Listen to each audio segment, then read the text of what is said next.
All right, after the break, now we will discuss about the different hormones of the anterior pituitary gland and the posterior pituitary gland. So let's begin with the hormones of anterior pituitary gland और हमारा adenohypophysis anterior pituitary gland. So पहले number पे हमारा जो hormone है that is growth hormone. ठीक है जी, growth hormone जो कि सबसे ज़्यादा one of the most abundant, सबसे ज़्यादा प्रोड्यूस किया जाने वाला हार्मोन है. और इसको कौन बना रहा है? हमारा अंटीरियर पिट्यूटरी ग्लैंड. हमारा जो ग्रोथ हार्मोन है इसका दूसरा नाम है सोमैटोट्रोपिन. हमारा जो दूसरा नाम है इसका वो है सोमैटोट्रोपिन. ठीक है जी, काइंडली नोटेड डाउन सोमैटोट्रोपिन. और इसकी जो हमारे ब्लड में वैल्यू है, नॉर्मल ब्लड वैल्यू है ग्रोथ हार्मोन की, इट इज़ 0.42 लगभग 10 के आसपास नैनोग्राम्स. यस, नैनोग्राम्स पर ml. नैनोग्राम्स पर ml इसकी जो हमारी ब्लड में नॉर्मल वैल्यू है. और ये किस में हेल्प कर रहा है? It helps in the growth and division. ठीक है जी, ये इसकी फंक्शन क्या है? Growth end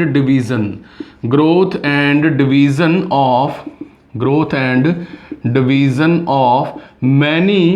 of many body cells. तो ज़्यादातर बच्चे जो हैं क्या सोचते हैं कि ग्रोथ हार्मोन ओनली काम कर रहा है हमारे बोन्स के ऊपर. बट ये सेल जो हैं, हमारे हार्मोन्स जो हैं, ग्रोथ हार्मोन, सोमैटोट्रोपिन, ये bone cells, skeletal muscle cells के ऊपर जो है अपना काम जो है करते हैं और इनकी डिवीज़न करते हैं, specially during childhood. Yes, childhood up to the puberty. Growth जो है, डेवलपमेंट जो है फिजिकल, वो पर्सन की, ह्यूमन बीइंग की होती है with the help of growth hormone. तो ये ग्रोथ हार्मोन ही है जो हमारी हाइट बढ़ाने में हेल्प कर रहा है, सेल्स को डिवाइड करने में हेल्प कर रहा है, और कई सारे हमारे जो ऑर्गन्स हैं बॉडी में, उनके मेटाबॉलिज्म के ऊपर भी इफेक्ट डालता है. For example in the metabolism of the liver, obvious है लिवर जो है वो मेटाबॉलिज्म का ऑर्गन है, लिवर. ठीक है जी, liver and pancreas, small intestine. In the small intestine भी हमारा जो ग्रोथ हार्मोन है वो मेटाबॉलिज्म में हेल्प कर रहा है. और क्या हेल्प कर रहा है यहाँ पे? इट हेल्प्स इन दी जो है प्रोटीन सिंथेसिस. तो हमने देखा प्रोटीन सिंथेसिस हो, चाहे हमारे लिवर, पैनक्रियाज का जो है वो मेटाबॉलिज्म हो, उसमें अंटीरियर पिट्यूटरी ग्लैंड का हार्मोन, ग्रोथ हार्मोन सोमैटोट्रोपिन बहुत इंपॉर्टेंट रोल प्ले कर रहा है. इसकी नॉर्मल वैल्यू कितनी है? It is 0.4 to 10 nanogram. 10 nanogram इसकी जो नॉर्मल वैल्यू है, प्लीज़ नोट कर लीजिए. और इसके अलावा हमारा ग्रोथ हार्मोन क्या प्रमोट कर रहा है, इंक्रीज कर रहा है? Breakdown. Yes, breakdown of fatty tissue. Body में फैटी टिश्यू को तोड़ने का काम हो, या फिर ब्रेकडाउन इन द ग्लूकोज को तोड़ने का काम, जमा की गई फैट को तोड़ने का काम जो है वो करता है. और ग्लूकोज में कन्वर्ट करने के बाद ब्लड ग्लूकोज का लेवल जो है हमारा सोमैटोट्रोपिन इंक्रीज कर सकता है, इंक्रीज जो है वो कर सकता है. यानी कि ना सिर्फ स्केलेटल मसल्स, बोन सेल्स के ऊपर इसका असर है, बट लिवर, पैनक्रियाज में प्रोटीन बनानी हो, ग्लूकोज का लेवल बढ़ाना हो, और हमारा जो है बॉडी में फैट टिश्यू को तोड़ने का काम जो है वो कौन कर रहा है? Growth hormone. तो अब इसका जो रिलीज़ है ये बॉडी में, ब्लड में कब निकलेगा? इसके रिलीज़ के ऊपर किसका कंट्रोल है? हमारे हाइपोथैलेमस का. यानी कि it's release, it's secretion is controlled by GHRH। Yes, GHRH। ठीक है जी, तो इसकी फुल फॉर्म क्या हुई हमारी? Growth hormone, yes, releasing hormone. उसी तरह हमारा कंट्रोल कर रहा है इसको GHIH, GHIH और GHRH। तो GH हमारा RH का दूसरा नाम है सोमैटोक्राइनिन। ठीक है, ये भी नोट कर लीजिए, इसका दूसरा नाम है सोमैटोक्राइनिन। सोमैटोक्राइनिन जो हमारा सोमैटोसाइट्स हैं हमारे पिट्यूटरी, अंटीरियर पिट्यूटरी में जो सोमैटोट्रॉप्स हैं, हमारे यहाँ पे सोमैटोट्रॉप्स नाम के सेल्स हैं। सोमैटोट्रॉप्स नाम के जो सेल्स हैं वो बना रहे हैं विद द हेल्प ऑफ सोमैटोक्राइनिन, यानी कि ग्रोथ हार्मोन, रिलीजिंग हार्मोन की हेल्प के साथ बना रहे हैं ग्रोथ हार्मोन। ग्रोथ हार्मोन जो है सोमैटोक्राइनिन बनाता है। उसी तरह हमारी बॉडी में जो GHIH जो कि इनहिबिटरी हार्मोन है, ग्रोथ हार्मोन, इनहिबिटरी हार्मोन, इसको कंट्रोल करने का, ग्रोथ हार्मोन की प्रोडक्शन को कम करने का जो काम है वो कर रहा है हमारा GHIH, यानी कि सोमैटोस्टैटिन। स्टैटिन का मतलब ही होता है ब्रेक लगाना। Somatostatin, stat means stable, brake, stop. ठीक है, तो ये दो वर्ड्स प्लीज नोट कर लीजिए, सोमैटोस्टैटिन, सोमैटोक्राइनिन। तो रिलीजिंग हार्मोन क्या हुआ? सोमैटोक्राइनिन। रोकने वाला हार्मोन हुआ सोमैटोस्टैटिन। और ग्रोथ हार्मोन का दूसरा नाम क्या है? Somatotropin. Please note it down, somato हमारा ट्रोपिन। तो ये जो है GHRH एंड GHIH हमारे जो हैं थैलेमस से रिलीज होते हैं, और हमारे ग्रोथ हार्मोन की जो प्रोडक्शन है, यानी कि इनकी प्रोडक्शन है हमारे ग्रोथ हार्मोन की, जो इतना सारा काम कर रहे हैं, it is at the night time. सबसे ज़्यादा ग्रोथ हार्मोन रात के समय बनता है। क्यों बन रहा है रात के समय? ऐसा क्या हो रहा है बॉडी में जो रात के समय बन रहा है? सिंपल सा लॉजिक है कि at the night time body जो है हमारी क्या कर रही है? Body wear and repair. ठीक है, जो हमारे सेल्स का वियर एंड टीयर हुआ है, वियर एंड टीयर, उसको ठीक कर रही है। रेस्ट पोजीशन में है, प्रोटीन्स चाहिए तो प्रोटीन्स बन रही हैं with the help of growth hormone.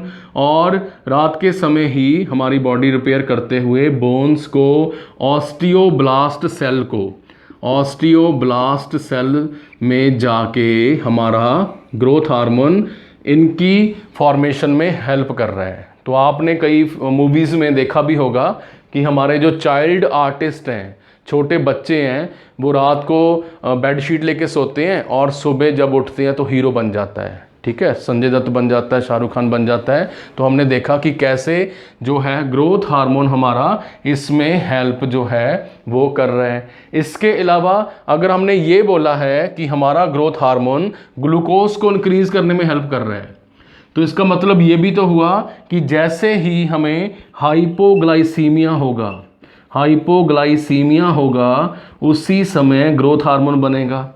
यानी कि ब्लड शुगर लेवल कम होगा तो भी हमारा जो है ग्रोथ हार्मोन बनेगा। और एंजाइटी के टाइम भी ग्रोथ हार्मोन जो है वो बनता है। ग्रोथ हार्मोन जो है हमारा किसके टाइम पे बनता है? दैट इज यस, एंजाइटी के, चिंता के टाइम पे भी बनता है। राइट, तो हमने देखा दैट सोमैटोट्रोपिन जो है किसके साथ रिलीज हो रहा है? सोमैटोक्राइनिन। स्टॉप किसके साथ हो रहा है? सोमैटोस्टैटिन। कहाँ पे रिलीज हो रहा है? नाइट टाइम पे सबसे ज़्यादा। हाइपोग्लाइसीमिया हो जाए, एंजाइटी हो जाए, और कहाँ कहाँ काम कर रहा है? बोन्स में, बॉडी सेल्स में, लिवर में, पेनक्रियाज में। बचपन से लेके प्यूबर्टी तक जो है इसकी सक्रीशन जो है कंटिन्यूसली प्रेजेंट रहती है। और बॉडी की height according to the genetics, body की जो हाइट है अकॉर्डिंग टू जेनेटिक्स, ये इंक्रीज करने में हेल्प जो है वो करता है। इसके अलावा इसकी जो सक्रीशन है, इसकी जो सक्रीशन है वो नेगेटिव फीडबैक सिस्टम के अंडर कंट्रोल होती हुई हमारी जो है डिफरेंट ऑर्गन्स के साथ भी जुड़ी हुई है। For example GHRIH growth hormone releasing inhibitory hormone, यानी कि सोमैटोस्टैटिन जो है हमारे सिक्रीशन ऑफ TSH को भी सप्रेस करता है। थायराइड स्टिमुलेटिंग हार्मोन को सोमैटोस्टैटिन जो है हमारा ये सप्रेस कर सकता है। GI सिक्रीशंस को सप्रेस कर सकता है। Please note it down, somatostatin can suppress the secretions of GI system and the functioning of the TSH।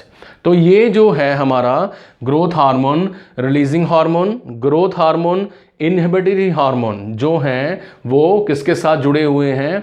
They are related with the release of the somatostatin and हमारे GHRH जो है negative feedback system के under काम कर रहे हैं। तो हमने देखा कि कैसे ये ऑर्गन्स जो हैं इसमें इम्पॉर्टेंट रोल प्ले कर रहे हैं। जब हम बात करते हैं हमारे जो ऑर्गन्स हैं जो इसके साथ जुड़े हुए हैं हमारे, दैट इज़ डिसऑर्डर्स की बात करते हैं। जब हम इनके डिसऑर्डर्स की बात करते हैं तब हम देखते हैं कि कई सारे, जैसे हमने देखा कि अगर ब्लड लेवल 0.4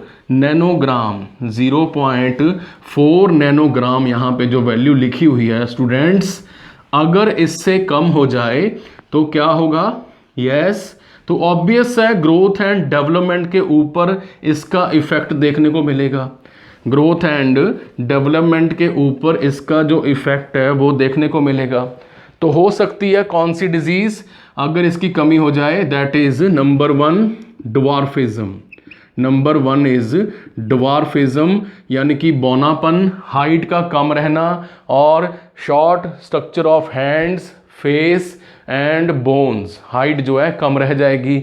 अगर ग्रोथ हार्मोन का ज़्यादा रिलीज हुआ तो हो सकती है डिजीज जाइजेंटिज्म। ठीक है, जाइंट जैसे होता है, जाइजेंटिज्म जो है जिसको हम राक्षस की तरह हाइट बोलते हैं, 7 फीट, 7.2, 7.4 और वर्ल्ड रिकॉर्ड है 8 फीट से भी ज़्यादा। ठीक है, तो हमने देखा कि कैसे जो ग्रोथ हार्मोन है वो इन्फ्लुएंस कर सकता है ग्रोथ एंड डेवलपमेंट को। इसके अलावा अगर हमारा ग्रोथ हार्मोन जो है प्यूबर्टी के बाद ज़्यादा रिलीज हो रहा है, more than 10 nanogram per ml, then it can cause acromegaly. ये कर सकता है एक्रोमेगैली में क्या होगा? हमारे जो हैं हैंड्स, फीट्स, जॉज, बोन्स काफ़ी स्ट्रांग हो जाती हैं, राइट? स्ट्रांग हो जाती हैं हैंड, फीट, हमारा फेस एंड हमारे जॉज स्ट्रॉन्ग होने के अलावा इंक्रीज इन साइज जो है उनका देखने को मिलता है। एक्रोमेगैली जो है वो प्रेजेंट है। इसके अलावा साइकोलॉजिकली अब रिसर्च में ग्रोथ हार्मोन का रिलेशनशिप जो है हमारा लर्निंग, याददाश्त में, ऑल राइट, एंड मेमोरी, हमारी सीखने में, याददाश्त में जो है ये अब पाया जाने लगा है। तो हमने देखा कि ये जो हमारा ग्रोथ हार्मोन है, it not only affect the growth and development of the bones and musculoskeletal system, but it also affect the secretion of GI juices जो हैं, TSH की secretion को अफेक्ट कर सकता है, थायराइड स्टिमुलेटिंग हार्मोन की, और हमारी ड्वार्फिज्म को कर सकता है, जाइंटिज्म कर सकता है, प्यूबर्टी के बाद एक्रोमेगैली कर सकता है, और लर्निंग एंड मेमोरी में भी इसका जो बहुत इफेक्ट है वो पाया गया है। ठीक है जी। तो जाते जाते हम अगर इसकी स्ट्रक्चर की बात करें तो ये क्वेश्चन भी कई बार पूछ लेते हैं। स्ट्रक्चर की बात करें तो it is made up of 190 amino acids. Please note it down, 190 amino acids का ये जो हमारा ग्रोथ हार्मोन है, ये कौन सा हार्मोन है? ये एक पेप्टाइड हार्मोन है। So starting in the endocrine system की इंट्रोडक्शन की वीडियोस अगर आप देखी हैं आपने, तो आपको पता लग जाएगा कि पेप्टाइड हार्मोन्स क्या होते हैं। Long chain of amino acids, long chain of amino acids. तो यहाँ पे हमारे ग्रोथ हार्मोन में 190 चेन्स जो हैं अमीनो एसिड्स की प्रेजेंट हैं। और हमारे ग्रोथ हार्मोन की जो इन्वेंशन है, ग्रोथ हार्मोन की जो इन्वेंशन है, it was in the year 1956। 1956 में पहली बार इसकी जो खोज है वो बच्चों के ऊपर रिसर्च करते हुए जो है वो पाई गई। So this was all about the simple discussion of the growth hormone. Kindly subscribe this channel and share our channel with your friends, with your classmates, nursing students, so that each one have maximum knowledge regarding the nursing education, nursing topics के लिए बने रहें हमारे साथ। तो हमने देखा कि कैसे ग्रोथ हार्मोन बॉडी के डिफरेंट जो है पार्ट्स के ऊपर इफेक्ट कर रहा है। In the next video, we will discuss about the thyroid stimulating hormone. So stay tuned.